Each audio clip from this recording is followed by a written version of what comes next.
ئەوەی ڕاستی بێت ئەم خۆپیشاندانانەی ئێران هەروکو خۆتان وتان یەکەم جار نییە، بەڵکو ئێمە لە ماوەی 14-15 ساڵی ڕابردوودا شاهدی 4 شەپۆلی گەورەی ناڕەزایەتی. یەکیشیان 1970 ئێرانە کە لەسەر مەسەلەی هەڵبژاردن بوو. ئەو کاتە بوو کە میرحسینی موسەوی دەنگی هێنایەوە، بەڵام بە تەقەلبێکی انتخاباتی بە گزیە کە کردیان ئەحمەدی نژادیان ناجێگاکەیەوە. ئەوە ناڕەزایەتێکی گەورە دروست بوو لە ژێر ناوی دەنگی من کووە. بە دوای ئەوەدا 96 ئێرانمان هەیە کە ئەویش لەسەر مەسئلەی نەبوونی پێداویستی و ژیان و ئەوە بوو. 98مان هەیە 2 ساڵ دوایەوە لەسەر مەسلەی بێنزین و دووبارە هەر پەیوەندی بە ژیانەوە بوو، هەتا دینە شۆڕشی ژینە. لە شۆڕشی ژینایە کە ئەکا بە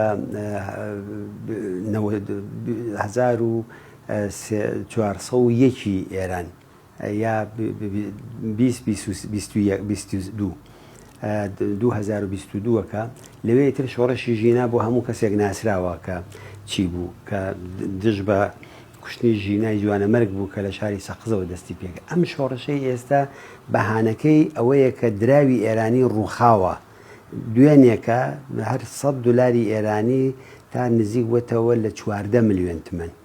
ئەمە بازاری هەموو شپرزە کردووە، قیمەت زۆر گران بووە. من هەر بەیانیە لەگەڵ برادێکی ناوخۆی ڕۆژهەڵات قسەمە کردێک و دوێنێکە لە ماوەیەکی زۆر کەمە یەک دانە هێلکەیەک 5,000 تمەن قیمەتی چوەتە سەرەوە. ئەوە بۆ خەڵکێکە کاری نییە، دەرامەدی نییە، ئەمە زۆر گرانە. بۆیە ئەم ناڕەزایەتیانە لەسەر گرانی و لەسەر ڕوخانی دراو ئەوە دەستی پێ کردووە، بەڵام لە حەقیقەتدا هەر ئەوە نییە. ئەگەر ئەوە بێت ئەمە ناڕەزایەتێکی سنفیە، بۆچی ئەمڕۆکە دەبێت بە 11مین ڕۆژێتی درێژەی هەیە؟ بۆچی درۆشمی نابۆ دیکتاتۆر و بڕۆخێ دیکتاتۆر دەوترێ؟ بۆچی دەڵێن خامنەیمان ناوێت و نەمان بۆ سوپای پاسداران؟ پس کەوایە هەر داوخوازێکی سنفی لە ماوەیەکی زۆر کورتا بێ بە داوخوازێکی سیاسی. خەڵکی ئێران کۆماری ئیسلامیان ناوێ، جا بە ئابوووریەکەیەوە، بە سوپای پاسدارانەکەیەوە، بە دەسەڵاتەکەیەوە، بە مەلا و ئاینەکەیەوە، ئەمەیان ناوێ. هەر بۆ یەکانش ئەمە لە بازاری تارانەوە دەستی پێکرد. بازار پێگەی ئەسلی کۆماری ئیسلامیە. کۆماری ئیسلامی یەکێک لەو ناوەندانەی کە هێنانە پی هاتە سەردەسەڵات بازاری تاران بوو لە زمانی شایە. بازار پشتیان کرد لە شا و دیفاعیان کرد لە خومینی. ئێستا ڕووداوەکە بە پێچەوانەیە، بەو معنایی کە پشتیان لە خومینی کردووە و ڕوویان لە شۆڕش کردووە. ئەمە هۆکاری ئەسلیەکەیەتی.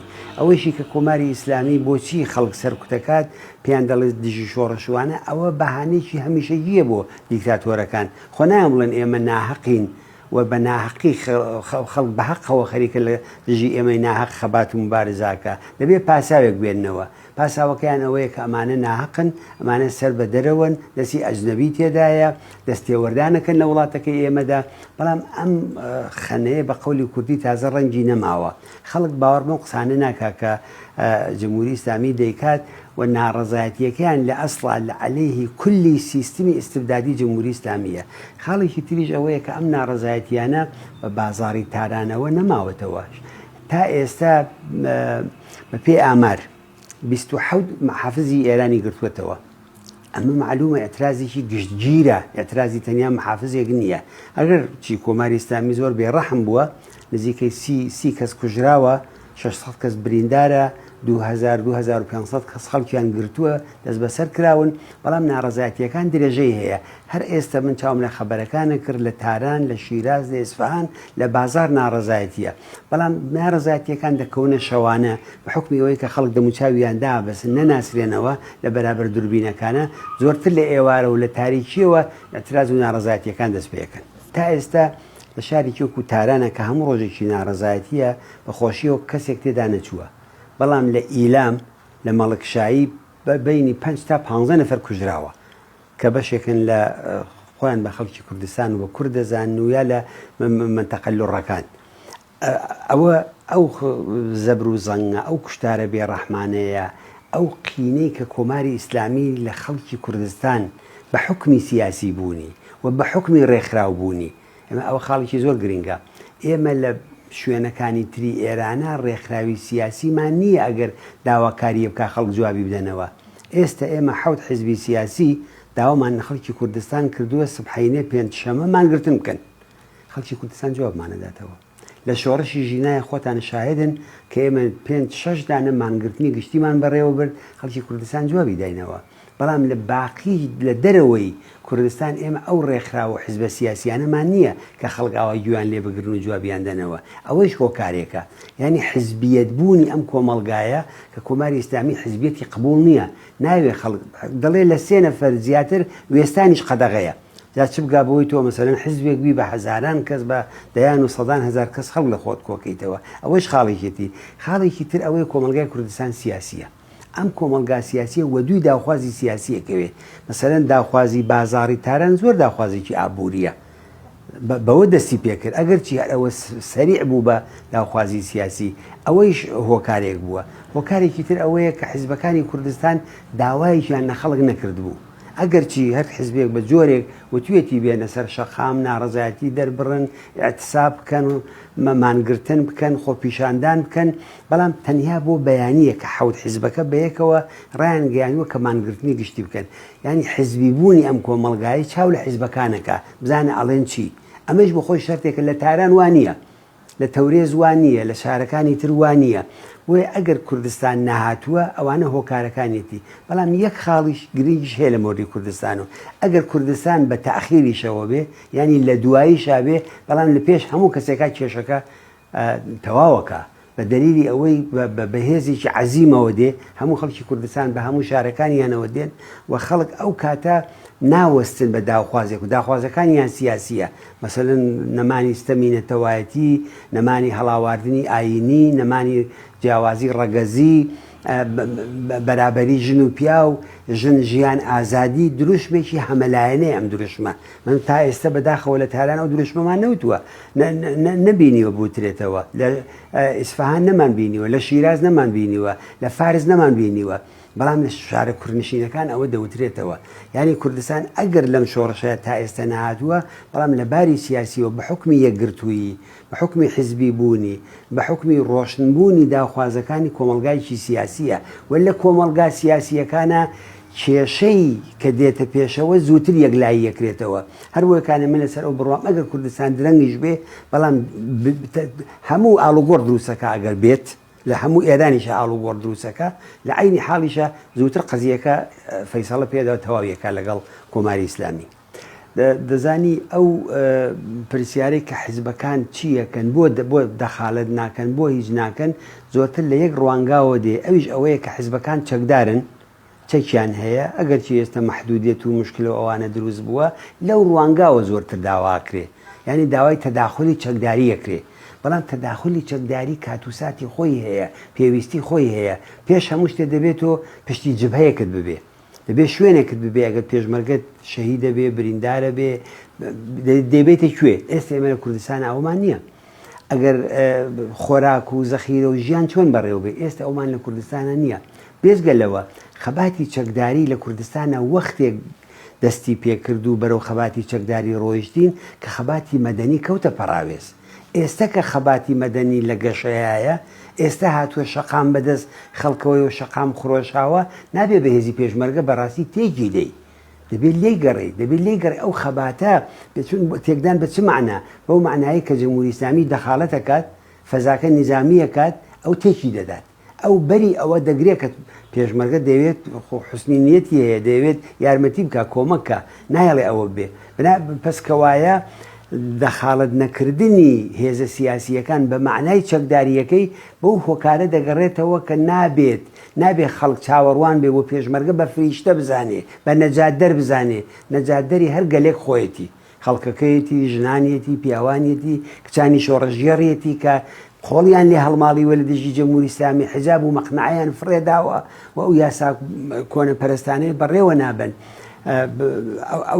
ئەو لایشی کە حیزبەکان هێزیان هەیە، پێگەی کۆمەڵایەتیان هەیە، ڕێخستنیان هەیە.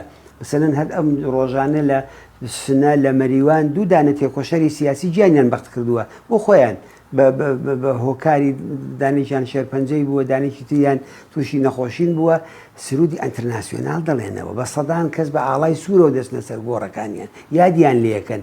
ئەگەر پێگەی حیزبی نەبێ ئەمە چۆن ئەمە ئاکرێ؟ ئەمە نیشاندەری جێپەنجەی حیزبێکی سیاسی چەپ و سۆسیالیستە کە کۆمەڵەیە لەو کۆمەلگایەدا کە ئاوا خەڵکەکە خۆشی ئەگەر لەوێ مەسەرەن سەرکردەی لەوێ نییە، ڕابەری نییە، ڕاگەاندنی نەداوە، بەڵام ئەوەی کە ئەو دەوێ لەوێ جێبەجێ بێ ئەمە نیشانەی جێپێی حیزبی بوون لەو کۆمەلگایەدایە. یا مەسەرەن ئەو ساڵەکە نەورۆز هەمووی ڕۆژێکە، لێرە 21 مانگی سێ نەورۆزە گرین خەڵک دەچنە شەقامەکان و دێن و تەواو دەبێت، دوای خەڵکستن بۆ سەیران. بەڵام لای ئێمە ئەم ساڵەکە 45 ڕۆژ بوو. ئەوە چ نەورۆزێکە؟ ئەوە نەورۆزی سیاسیە، نەورۆزێکە کە خەڵک ئەیکا بە ئیمکانێک بۆ بربەرەکانی لەگەڵ کۆماری ئیسلامی. پس کەوایە حیزبە سیاسیەکان جێگە و پێگەیان هەیە، ئەگەر چی ئێستا لەو ماڵی کە دەبێ ببن و ماڵی ژیان و خەباتی ئەوانە کوردستانی ڕۆژهەڵاتە لەوێ نین، بەڵام ئاسەوارەکانیان لەو کردوانەی کە دەبینی و بەیانیش بە باوەڕی من دەبینینەوە لەوانەدا خۆی نیشان نەدات کە ئەو حیزبانە جێگە و پێگەی کۆمەڵاتیان هەیە لەوێ و ئەو تەوەقوعیش لیان لەجێی خۆیەتی. من ناڵم بە هەموو حیزبەکان وەکو یەک نین، طبعاً حیزبی هەیە زۆر کزە لاوازە بێ پێگەیە، حیزبیش هەیە زۆر بە نفوزە کۆمەڵایەتیە تەسیراتی ئەو خەڵک گوێیان لێگرن. تاو جێگای بە ئەو پەیامی ترامپ دوو جار پەیامی داوە تا ئێستا هەڕەشەی کردووە لە ئێران لەسەر ئەوەی ئەگەر خۆپیشاندەران بکوژێن ئەوان دێنە دەنگ و تەداخولەکەن. بە باوەڕی من پەیامەکە بۆ تەداخولکردن نییە، پەیامەکە بۆ ئەوەیە بە ئێران دەڵێ وەرە سەر مێزی و توێش وەرە تەسلیم بە ئەو قسانەی کە من پێت دەڵێم گوێم لێ بگرە، نەوتێکی زۆرتان هەیە ئێوە ئێران دەتوانێت ڕۆژێ 5 ملیۆن بۆ بەرمیل نەوت سادرکات. ترامپ عاشقی بۆنینەوە هەر عاشقی بۆنەکەیەتی نەکرد نەوتەکە خۆی، هەر لەسەر ئەوەیە ینی ئەو زەخت و فشاری کە ترامپ دەیهێنێ بۆ ئێران بۆ ئەوەیە کە متەقاعدی کە بە قەناعەتی بگەینە کە و توێژی لەگەڵ کە ئەینا تا ئێستێشی لەگەڵ بێ تەرحی ئەمریکا ڕوخانی کۆماری ئیسلامی نییە. تەنانەت ناتانیاهۆش ئەگەر شتێکی وای ببێ کە ئەو توێتی سەری مارەکە و فڵان بۆچی بۆ ئەوەی ئەو دەڵێ ئیسرائیل دەبێ هەر لەسەر گۆی زەوی نەمێنێ، ئەتوانێت ئەوان هەڵوێستیان جیاواز بێت، بەڵام هەڵوێستی ئەوان هیچ کامیشیان تا ئەلئان پشتیوانیکردنێکی کردداری نەبوو. ئەوان ترامپ بتوانێت زۆر شتکە هەر ئەتوانن زەخت بێن بۆ هەمووی اتحادیە یەکێتی ئوروپا بڵێن ناوەندەکانی مەسەلەن کۆنسولگەری و سەفارەتخانەکانی ئێران داخەن، پەیوەندی ئابوورەکانیان لەگەڵ بچڕێنن. بۆچی ئەویان نەکردوون نایکرد؟ بە نسبەتی شوێنەکانی کەیشەوە لە قوڵبوونەوەی ئەگەری ئەم ناڕەزایەتیانەیە بە باوەڕی من هەموو وڵاتەکان بیر لە بەدیلەکەنەوە. ئالتەرناتیو کێ بێ؟ بۆ ئوروپا بیر لەوا کاتەوە کە کێ لە جێ جەمهوری ئیسلامی بێ، بۆ ئەمریکا بیر لەوا کاتەوە، سین بیر لەوا کاتەوە، رووسیا بیر لەوا کاتەوە کە شتێ بکەن کە بەرژەوەندەکانیان لەوێ نەکەوێتە خەتەرەوە. بیرکردنەوە لە ئالتەرناتیو بۆ ئەوە نییە کە ئالتەرناتیوی باش بێنن، دموکراسی بێنن، ئازادی بێنن، بەڵکو بۆ ئەوەیە بەرژەوەندی خۆیان لە وڵاتێکی 85 ملیۆنی لە وڵاتێکی نووسوو لەسەر نەوت و گاز سێوەمین وڵاتی گازی دنیاە، پێنجمین یا شەشەمین وڵاتی نەوتی دنیاە، ئەوان ئەوە بینن. پس کەوایە ئەوان بیر لەواکەنەوە، بەڵام هێستا جارێ ئاستی ئەو خەباتە بەوە نەگەیشتووە کە پیان وابێ ئەم دەسەڵاتە دەبێت بڕواوە دەسەڵاتی جێگرەوەکەی بێن. لەو کاتەدا بە باوەڕی من ئەوان لەوانەیە کەسێکی بۆڵتکەنەوە، هەموو دەستگای تەبلیغاتیان بچێتە پشتی، لەناو ئێرانیش کاری بۆ بکەن و بڵن ئەمە ڕێبەری داهاتوی ئێرانە، هەروەکو لە زۆرێک لە شوێنەکانی کەش کردویان.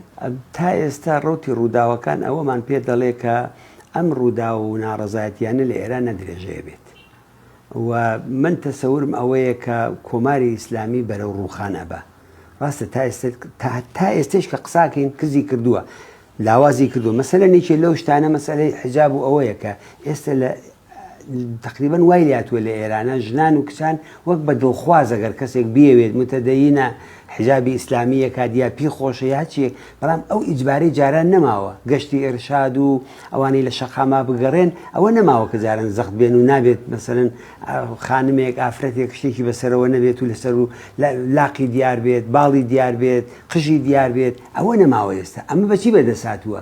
یاسا لە جێ خۆیەتی، هەر ئەو دەوڵەتەیە شەرع و ئیسلام و قانون و مەلا لە جێ خۆیەتی، ئەمە شەقام ئەمەی کردووە. پس کەوایە پاشەکشێ بە جەمهوری ئیسلامی کراوە. خامنەی دێ دەڵێ خەڵکەکە دوو بەشن، بەشێکیان دەکرێت قسەیان لەگەڵکەین، بەشێکیان دژە شۆڕشن و دەبێت سەرکوتیان کەین. قەت خامنەی قسەی وای نەکردووە. دیکتاتۆرەکان لە زەعیفبوونیانایە دەنگی پێی شۆڕشە بیسن، لە بەهێزبوونیانە قەت شتیوان نابیستن ئەوە بەو لە حەزەوە ئەوەیشی لە ئەگەرەکان ئەگەرێکی تر ئەوەیە کە بە باوەڕی من محتەمەلترین ئەگەر بۆ وڵاتانی غەربی و ئەوەیە کە بەشێک لە لیبراڵەکانی ئێران لە دەرەوە بەشێک لە ڕێفۆرمخوازەکانی ئێران لە ناوەوە و بەشێکی لە جەیش و سوپای پاسداران و ئەوانە ئەمانیان ئەگەر بۆ کۆکرێتەوە و ئەگەر کەسێک بە عنوانی ڕەهبەر بتوانن بهێنن بتوان قبوڵی ئەم کەسە بکەن ئەوە بۆوان مەطلوبترین حاڵەتە بەڵام لە کاتی شۆڕشە شەرت نییە کە تەرحی دوێژمنەکە بەڕێوە بچێ تەرحی دەرەکی بەڕێوە بچێ بەستەجی بەو شۆڕشە هەیە ئەو شۆڕشە ئەتوانێت ئەم دەسەڵاتە بڕوخێنن دەسەڵاتی دیموکراتیک بێنێتە جێگاکەی نەک شتێکی وەکو ئەحمەد شەرع بێنێ نەگەوەی کە مەسەلەن لە هێندێک کاناڵە باسی واکەن کوڕی شادێتەوە کە من تەسەور ناکەم کۆمەلگای ئێران هەڵگری کەسێکی ئاوا بێ کە 46 ساڵە خەریکی ڕابواردن و عیاشی و خۆشگوزەرانی خۆیەتی بە حکمی ئەوەی باوکیشی کە تاوانبار بوو و بە سەدان کەسی لە ئێرانە کوشتووە بە چ دەلیلێکە بێ مەسەلەن کۆمەلگای ئێران قەناعەت بکا بەوە ئەو بێنێتەوە ئەو نە لە عێراقا بنە ماڵی هاشمیە وستیان دەیهێنەوە بۆیان ناتەوە ئەوە نەبوو لە سووریا وتیان لە ببوورە لە ئەفغانستان وتیان نەجیب وڵا دێنینەوە شای پێشوو بووە بۆیان ناهاتەوە بۆی سیستمی پاشایەتی سیستمێکی کۆنە لە بەرابەر سیستمێکی جمهوری و پارلمانی و ئەوەدا جیا لەوە خەڵکی ئێران خەڵکیشی زۆر کراوەن زۆر ئازادی خوازن بۆیە من تەسەورم ئەوەیە کە ئەوان لەوانەیە حەول بدەن بۆ ئەوەی کە ئەو تێکەڵێک لەمانە بێنن بەڵام شەرت نییە خەڵکی ئێرانەوە قبوڵ بکەن خەڵکی ئێران خوازیاری دەسەڵاتێکی لە خوارەوەن خوازیاری ئەنجومەنەکان خوازیاری شوراکانن خوازیاری بنکەکانن کە خۆیان دەسەڵاتدارەتی خۆیان بکەن و ئەو شتانە لە حەفڵی شۆڕەشا دروستە بێ لە کودەتای ئەوانە دروست نابێت بۆیە من تەسەورم ئەوەیە کە ئەو وەزیەتە ئاوا بڕاتە پێشەوە و من ئومێدەوارم بم شۆڕەشەی کە ئێستا هەیە و پێم وا بێ نەتیجەی باشی دەبێ ئەگەر تەنانەت سەرکوتیشی بکەن ئێستا خاڵێکی ئەسلی بۆ جمهوری ئیسلامی هێزی سەرکوتکەرەکەیەتی ئەگەر شۆڕش بتوانێت هێزە سەرکوتکەرەکە لەگەڵ خۆی بخا بتوانێت خونسای کاتەوە یعنی بخاتە پەراوێزەوە ئەوە تێپەڕێنێ بە باوەڕی من جمهوری ئیسلامی تەواو بێت